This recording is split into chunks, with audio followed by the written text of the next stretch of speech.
जय श्री कृष्ण। देखिए, वृश्चिक राशि और वृश्चिक लग्न के लिए बहुत अच्छा वक्त है। मंगल आपको बहुत ज्यादा सपोर्ट लगातार कर रहे हैं अभी तक, हालांकि अस्त हैं फिर भी बहुत बढ़िया है। जिनकी जन्मपत्री वीक मोड में है उनके लिए भी बेटर है। देखिए कैसे बेटर है, एक एक बात हम बताते जाते हैं। देखिए, मंगल जो है यहाँ पर अच्छी पोजीशन में है। और सबसे पहले शुरुआत करते हैं, चलिए तुला राशि के चंद्रमा से। तो इस वीक के अंदर तुला के चंद्रमा है, द्वादश भाव में है। और इसके ऊपर तुला के चंद्रमा के ऊपर शुक्र जो है इसके लॉर्ड अभी नीच नवांश में है।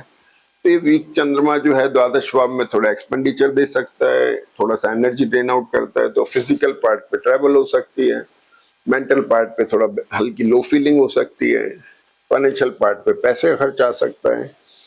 तो राहु से दृष्टि चंद्रमा का वक्त निकला और सुबह 9:30 बजे 9 तारीख को ही चंद्रमा बदल के वृश्चिक में आ गए। अब यहां से आपकी कहानी शुरू होती है। आप हमारा चैनल सब्सक्राइब करिए और देखिए कि वृश्चिक राशि लग्न की जन्मपत्री आपको कितना बहुत बढ़िया इफेक्ट दे रही है। इसका लॉर्ड मंगल अपने से चौथा बैठा है, जिसको बहुत ताकत दे रहा है। और मंगल यहाँ पर है जो सूर्य के साथ है, राहु के साथ है और बुध के साथ है। बड़ी इंपॉर्टेंट पोजीशन है। मंगल बहुत स्ट्रांग मोड में है। दूसरा, मंगल और केतु की जो पोजीशन आ रही है ये थोड़ी एक्यूट है भाई। एक तो पेरेंट्स की हेल्थ का ध्यान रखना है, कमर के दर्द का ध्यान रखना है, यूरिनरी प्रॉब्लम अगर कुछ हो तो उसका ध्यान रखना है। दूसरा, प्रोफेशन में कोई बहुत एक्यूट स्ट्रेस आना, या जन्मपत्री वीक है तो अपने को बड़ा पेशेंस से बहुत केयरफुल रहते हुए इस चीज को निकाल देना है। ये थोड़ा सा पैनिक कॉम्बिनेशन है तो थोड़ा सा कभी कभी तकलीफ दे देता है, तो इस चीज का थोड़ा ध्यान रखना है। और सबसे खास बात यह है कि चंद्रमा जब वृश्चिक में है, सूर्य मंगल राहु साथ में, तो एग्रेशन से बचना है। एग्रेशन में बहुत ज्यादा गड़बड़ होती है। गाड़ी चला रहे हैं तो चोट लग गई, एक्सीडेंट हो गया, या कुछ और एग्रेशन में गलत बात कह दी, झगड़ा फसाद हो गया। इस तरह की चीजों का थोड़ा एग्रेशन का ध्यान रखना है। बाकी चंद्रमा बहुत स्ट्रांग है। गुरु जो है धन पे दृष्ट होकर के बहुत अच्छी पोजीशन पे, धन भाव के ऊपर शनि और गुरु दोनों दृष्ट हैं। एक बहुत आइडियल पोजीशन है। पैसा दे रहे हैं और इस वीक में चंद्रमा धनु राशि में आ रहे हैं, भाई पैसा आ रहा है निश्चित, भाग्य में उन्नति हो रही है। भाग्य का स्वामी होकर चंद्रमा आपको बल दे रहे हैं, फायदा दे रहे हैं। तो 9 तारीख को चंद्रमा वृश्चिक में आ गए। मंगल उच्च नवांश में मकर राशि में है, मकर नवांश में है, तो चंद्रमा बहुत स्ट्रांग हो गए, भाग्य को बढ़ा रहे हैं। मैरिटल और बिजनेस रिलेशनशिप को थोड़ा स्टेबल मोड में ला रहे हैं, कंसर्न डेवलप कर रहे हैं और स्टेबल मोड में ला रहे हैं। दशमेश के साथ होने से प्रोफेशनल पार्ट पे भी ला रहे हैं, ठीक है ना। तो ये एक स्ट्रांग पोजीशन है। देखिए, सूर्य मंगल साउथ डायरेक्शन को बताते हैं। तो मैं ये नहीं कहता सारी दुनिया साउथ में चली जाएगी, लेकिन अपनी अपनी जन्मपत्री पर निर्भर करता है। अच्छा, अब आगे आ जाते हैं। 10 तारीख को चंद्रमा तुला नवांश में, सप्तमेश और द्वादशेश।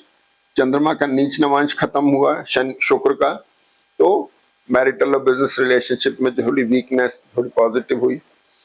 एक्सपेंसेस जो ड्रेन आउट हो रही थी एनर्जी खामखा, उस पर थोड़ा फर्क पड़ा। ट्रैवल आपकी थोड़ी सी जितनी भागदौड़ थी, हालांकि वो हो रही है, तुला के चंद्रमा के बाद से रुकी और आप वो हो गए। तो शुक्र ने थोड़ा सा हल्की स्टेबिलिटी दे दी। और इसके बाद चंद्रमा 10 तारीख को ही यहाँ देखेंगे तो वर्गोत्तम में आ गए। दिन में 12:21 से 19 बजे तक शाम को।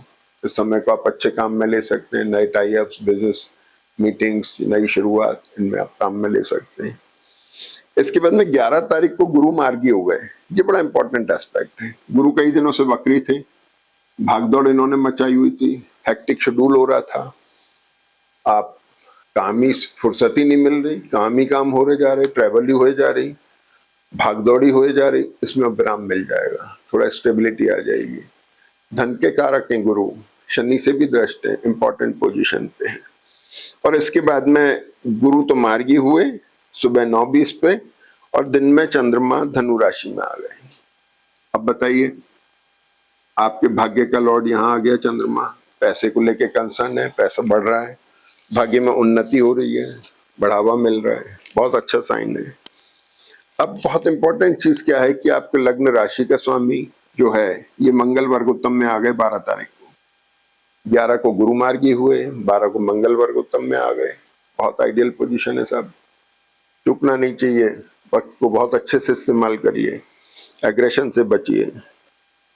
और इसके बाद 14 तारीख को चंद्रमा धनु में वर्गोत्तम में है साहब, सुबह 9:30 बजे 14 तारीख को सुबह उठते हैं तो चंद्रमा वर्गोत्तम में, माइंड स्टेबल है, बहुत अच्छा है। और दिन में भी 9:30 से 4 बजे तक ये वर्गोत्तम में है, मकर राशि में है। तो चंद्रमा मकर में हो गए। एक तरफ तो ये जो पूरा दिन है आपका 14 तारीख का बहुत अच्छा है, किसी नई शुरुआत के लिए, नए बिजनेस टाई-अप्स के लिए, नई मीटिंग्स के लिए, अच्छी इंपॉर्टेंट मीटिंग्स के लिए। दूसरी तरफ चंद्रमा की दृष्टि भाग्य भाव पर है, जो उसको उन्नत बना रही है, बेटर साइड दे रही है, इंपॉर्टेंट है। तो ये हुआ। और इसके बाद वीकेंड के अंदर देखिए 14 तारीख को ही बुध जो है वक्री और वर्गोत्तम में हो जाते हैं। अब आप ये देखिए कि बुध भी यहाँ पे वर्गोत्तम में हो गए।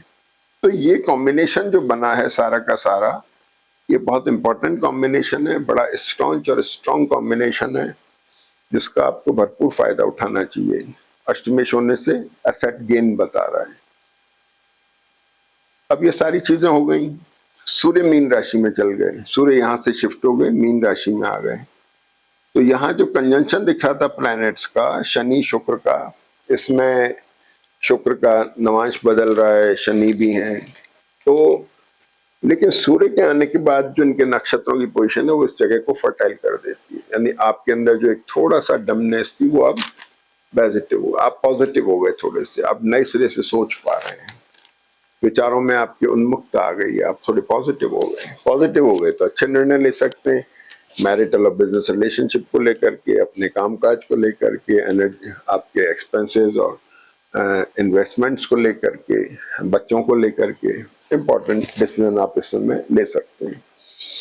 अब भाई ध्यान रखने की बात है कि सबसे इम्पोर्टेंट केतु, जुबान पे कंट्रोल रखना है, कमर के दर्द का और प्रोफेशन में स्ट्रेस का, पेरेंट्स की तबीयत का ध्यान रखना है, पैर में किसी इंजरी या उसका ध्यान रखना है, लोअर एब्डोमेन में कोई तकलीफ हो उसका ध्यान रखना है, gastric problem, acute gastric problem, vomiting होना, इन सब चीज़ों का ध्यान रखना है।